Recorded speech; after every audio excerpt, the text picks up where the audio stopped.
கர்த்தருக்கு ஸ்தோத்திரம். கர்த்தருக்கு நாமம் மகிமைப்படுவதாக. இந்த நாளிலும் இந்த கான்ஃபரன்ஸ் காலில் கலந்து கொள்கிற ஒவ்வொருவரின் இயேசு கிறிஸ்து நாமத்தினாலே வாழ்த்துகிறேன். இன்றைக்கு நாம் தெரிந்து கொண்ட தலைப்பு யோசேப்பின் உயர்வு. அதற்கு ஆதாரமாக ஆதியாகமம் 41 ஒரு சில வசனங்களை வாசிக்கிறேன். 2 வருஷம் சென்ற பின்பு பார்வோன் சொப்பனம் கண்டான். அது என்னவென்றால், அவன் நதி எண்டையிலே நின்று கொண்டிருந்தான். அப்பொழுது அழகும் புஷ்டியுமான 7 பசுக்கள் நதியிலிருந்து ஏறி வந்து புல் மேய்ந்தது. அவைகளுக்கு பின்பு அவலட்சணமும் கேவலமுமான வேறு 7 பசுக்கள் நதியிலிருந்து ஏறி வந்து நதி மரத்திலே மற்ற பசுக்கள் அண்டையிலே நின்றது.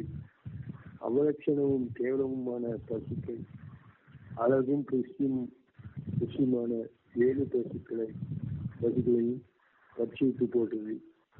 இப்படி பார்வோன் கண்டு விழித்துக் கொண்டான். இதில் ஒரு சம்பவத்தை பார்க்கிறோம். பார்வோன் சொப்பனம் காண்கிறான். சொப்பனம் காணும்போது அழகும் புஷ்டியுமான 7 பசுக்கள் நதியிலிருந்து ஏறி வந்து புல் மேய்ந்த ஒரு காரியத்தை அதில் பார்க்கிறோம். அந்த சொப்பனம் கண்டு அவன் விழித்து கொண்ட ஒரு சம்பவத்தை இடத்திலே வாசிக்கிறோம். அந்த பசுக்கள் திரும்ப அவலட்சணம் கேவலமான 7 பசுக்கள் நதியில் ஏறி வந்து நதி ஓரத்தில் வந்து மற்ற பசுக்கள் அண்டையிலே நின்றது மட்டுமல்ல, அவலட்சணம் கேவலமான பசுக்கள் அழகும் புஷ்டியுமான 7 பசுக்களையும் பட்சித்து அது பட்சித்த பின்பும் மறுபடியும் அது கேவலமாக உள்ள காரியத்தை அந்த சொப்பனத்திலே பார்த்து அவன் விழித்து கொண்டு அது என்ன என்று தெரியாதபடி அவன் கலந்து கொண்டிருக்கிற சம்பவத்தை இடத்துல வாசிக்கிறோம். அது மட்டுமல்ல, திரும்பவும் அவன் நித்திரை பண்ணும்போது சாவியின்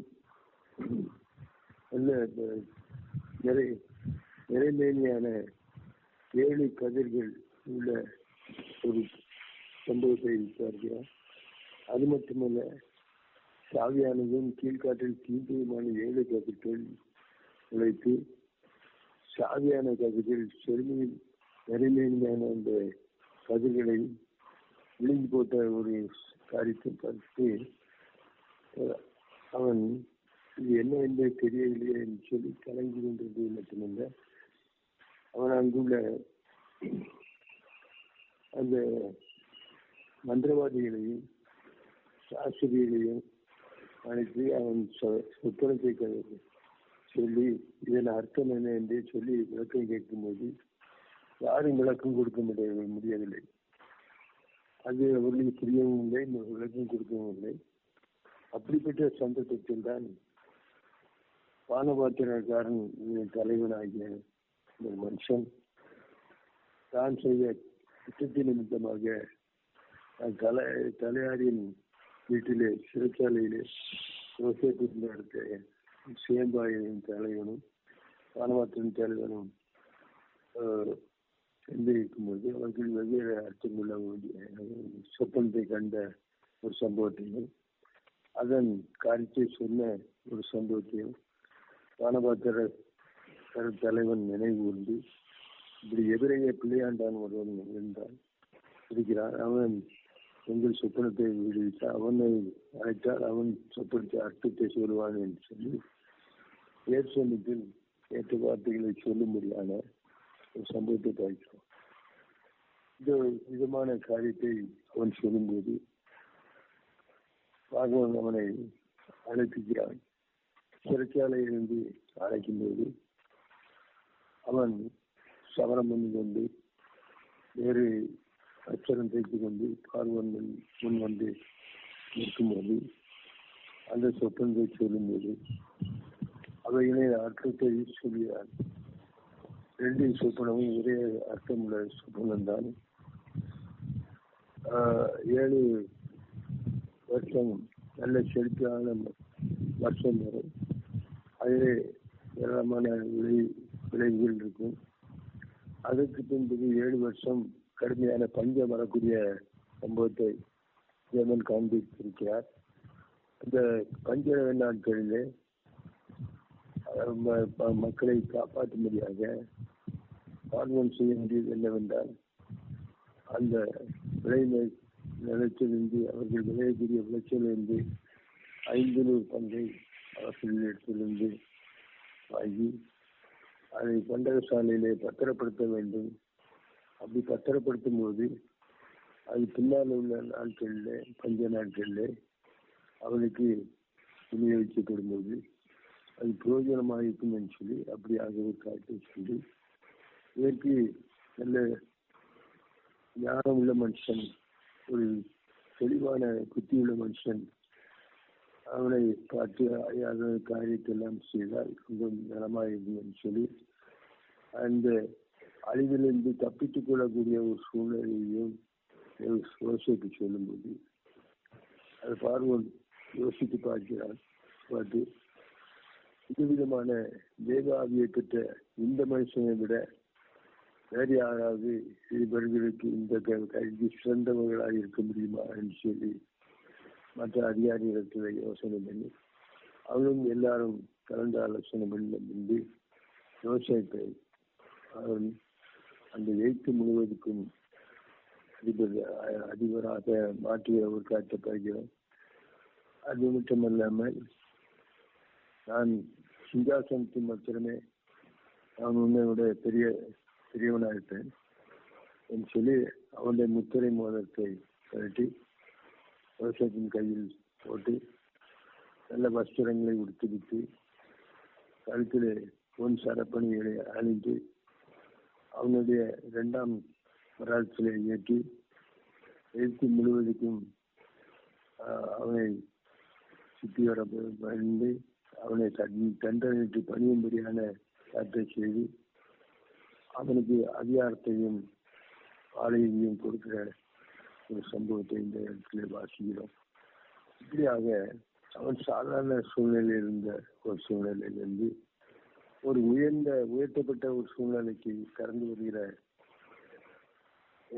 காரியம் என்ன என்றால், அவன் அதற்கு முன்பாக சொப்பனம் கண்ட சொப்பனத்தை பார்க்கும்போது அதற்குரிய காரியங்களை சொல்லும்போது தன்னுடைய சொந்த சகோதரனால் பாய்க்கப்பட்ட காரியங்கள், அது மட்டும் இல்லாமல் அந்த சொப்பனம் எப்படி பலிக்கும் என்று சொல்லி அவனை குழியிலே போட்ட ஒரு சம்பவம், அதை தவிர திரும்பவும் அவனுடைய வஸ்திரத்தை பல வர்ண அங்கியை கலக்கின சம்பவம், அது வந்து மீதியானுடைய கையில் விட்டு போட்ட ஒரு சம்பவம், அங்கிருந்து போதிப்பாரான் அடிமையாக வேலை செய்கிற காரியம், அவனுடைய வாழ்க்கையிலே அநேக இக்கட்டான சூழ்நிலைகள் கடந்து வருகிற காலத்தை பார்க்கிறோம். இப்படிப்பட்ட சூழ்நிலையிலிருந்து அவன் எப்படி தப்ப முடியும் என்று சொல்லி நினைக்கக்கூடிய சம்பவம் இருக்கலாம். வீணாக பழிச்சாட்டி குற்றம் சாட்டி சிறைச்சாலையில அடிக்கப்படுகிற ஒரு அடித்தை பார்க்கும்போது நீதிக்கு மனுக்கு வரும் துன்பங்கள் அநேகமாக இருக்கும். ஆனால் அவற்றிலிருந்து தேவன் அவனை தப்பிப்பார் என்று வார்த்தைப்படி அநேக உபத்திரத்தின் வழியாக நாம் பரலோகத்துக்கு கடந்து வர வேண்டியது அவசியமான ஒரு காரியமாக இருக்கிறது. அப்படிப்பட்ட சூழலிலே இந்த மனுஷன் தேசத்துக்கு அதிபதியாக மாறும்படியான பல சூழ்நிலையிலே பல கஷ்டங்களை அனுபவித்து கடந்து வருகிறார். உணவு பிரகாரமான காரியத்தில் எவ்வளவு கஷ்டங்கள் இருக்குமானால் அன்பின் தேவபக்தியாய் நடக்க மனதாக இருக்கிறவர்கள் யாரும் மிகவும் துன்பப்படுவார்கள் என்கிற வார்த்தைப்படி துன்பப்பட வேண்டியது அவசியமான ஒரு காரியம். அது மட்டுமல்லாமல் எளியவனை புதியிலே இருந்து எடுத்து சிறியவனை குப்பையிலிருந்து உயர்த்துகிறார் என்று சொல்லி சொல்லப்பட்ட வார்த்தை. சமயம் வரும்போது எல்லாவற்றையும் சரி செய்து அவனை உயர்ந்த நிலைமைக்கு கொண்டு வருகிற ஒரு நல்ல தெய்வம் நம்மோடு இருக்கிறார். அதே தெய்வம் யோசேப்போடு இருந்தபடியினாலே, எல்லா நிலைமையிலும் அவனோடு இருந்தபடியினாலே அவன் எந்த விதத்திலும் கலங்கவில்லை, அவன் தைரியத்தை இழக்கவில்லை, விசுவாசத்திலே உறுதியாயிருந்தான். எல்லாவற்றிலும் ஞானமாக செயல்பட்ட ஒரு அனுபவத்தை பார்க்கிறோம். நல்ல அனுபவம் உள்ள ஒரு மனுஷனாக இருந்தபடியினாலே அவன் அந்த பானபாத்திரத்தில் ஒரே ஒரு காட்சி சொல்கிறான், நீ நன்றாக வாழ்ந்திருக்கும்போது என்னை நினைத்துக் கொள் என்று சொல்லி மனுஷனை சாருகிற ஒரு காட்சி பார்க்கிறோம். சூழ்நிலையில் தான் அவன் தோற்று போகிற ஒரு சம்பவம் அறியும். காரணம் என்னவென்றால் தேவனை நம்புவதை பார்க்கிறோம். மனுஷர்கள் கற்றலாக இருப்பது ஒரு பரிதாபமான ஒரு காரியத்துக்கு பணியாற்றுகிற ஒரு காரியம் சம்பவத்தை பார்க்கிறோம். ஏனென்றால் கத்தரிப்பதில் கற்றலாக இருப்பது நலமான ஒரு காரியமாயிற்று. அப்படின்னாலே மனுஷனை நம்புவதை பார்க்கிறோம். கத்தரை சார்ந்திருப்பதை விட்டுவிட்டு மனுஷனிடத்தில் உதவி கேட்கும்போது அந்த மனுஷன் உதவி செய்ய வேண்டும் என்று நினைத்தாலும் கூட மறந்து விடுகிற ஒரு நிலைமையை இந்த இடத்தில் வாசிக்கிறோம். ஆனால் அந்த சொப்பனம் பார்வன் கண்ட சொப்பனத்தின் பின்பு அவனுக்கு அந்த நினைவு ஏற்படுத்தி அதை சொல்லும்போது அவன் வரவழைக்கப்பட்டு அவன் உயர்ந்த நன்மைக்கு மாற்றப்படுகிற ஒரு காட்சி பாய்ச்சி. இப்படியாக நம்முடைய வாழ்க்கையிலும் கூட அநேக பாடுகள், ஊத்திரங்கள், கஷ்டங்கள் எல்லாம் இருந்தாலும் கூட பாடுகளை ஏற்றுக்கொண்டு துக்கங்களை சுமந்தார் என்று சொல்லி ஏசாயா 53 இடத்திலே 4வது 5வது வசனங்களிலே வாசிக்கிறோம். அப்படி பாடுகளை ஏற்றுக்கொண்டு துக்கங்களை சுமக்கும் போது அவர் நம்மோடு இருக்கும்போது நாம் அனுபவிக்கக்கூடிய பாடுகள், துக்கங்கள் நம்மை பாதிப்படைய செய்யாது. காரணம் என்னவென்றால் உலகத்தில் இருப்பவர்களிலும் நம்மோடு இருப்பவர் பெரியவர். அவர் எல்லாவற்றையும் பார்த்துக் கொள்வார். அவர் எனக்காக அவற்றையும் முடிப்பார் சொல்லி அவரை சார்ந்து கொள்ளும்போது நாம் பயப்பட வேண்டிய அவசியம் இல்லை, கலங்க வேண்டிய அவசியம் இல்லை. உங்களிடையே கலங்காமலும் பயப்படாமலும் இருப்பதாக என்று சொல்லி சொன்ன வார்த்தையின்படி எல்லா சூழ்நிலையிலும் அவர் எல்லாவற்றையும் பார்த்துக் கொள்வார்னு சொல்லி அவர் சார்ந்திருக்கும்போது மனுஷன் உயர்ந்த நன்மைக்கு உயர்த்தப்படுகிற ஒரு அறிக்கை பார்க்கிறோம். ஆகவே இந்த யோசேப்பின் வாழ்க்கையிலே ஒரு உயர்ந்த நிலைமையை கொண்டு வந்த தேவன் நம்முடைய வாழ்க்கையிலும் நாம் எந்த நிலைமையில் இருந்தாலும் நம்மளையும் உயர்த்த வல்லவராயிருக்கிறார். ஆகவே இந்த கடைசி நாட்களில், கடைசி காலங்களில் யுத்தங்கள், இந்த விதமான பஞ்சங்கள், பூமி எழுச்சிகள், இப்ப சம்பவங்கள்லாம் நடக்கும் என்று சொல்லும்போது கடைசி காலமாக இருந்ததுனாலே கடைசி காலத்தில் எப்படியாவது தேவனுடைய ராஜ்யத்தை சுதந்திரிக்க வேண்டும், நாம் ஒரு கூட்டம் ஜனங்களை ஆயத்தப்படுத்த வேண்டும், ஆதாயப்படுத்த வேண்டும் சொல்லி அந்த விதமான சூழ்நிலை ஒரு சிந்தனையோடு நம்முடைய வாழ்க்கையின் ஓட்டத்தை ஓடி முடிக்கும் போது நிச்சயமாக கர்த்தர் பெரிய வேமுள்ள வாழ்க்கையை கட்டளையில் தேவனாகிறார். இப்படிப்பட்ட கிருபைகளை இவன்தாமே தந்து ஆசீர்வதிப்பாராக. ஆமென். ஹல்லேலூயா. ஆமென். ஆமென்.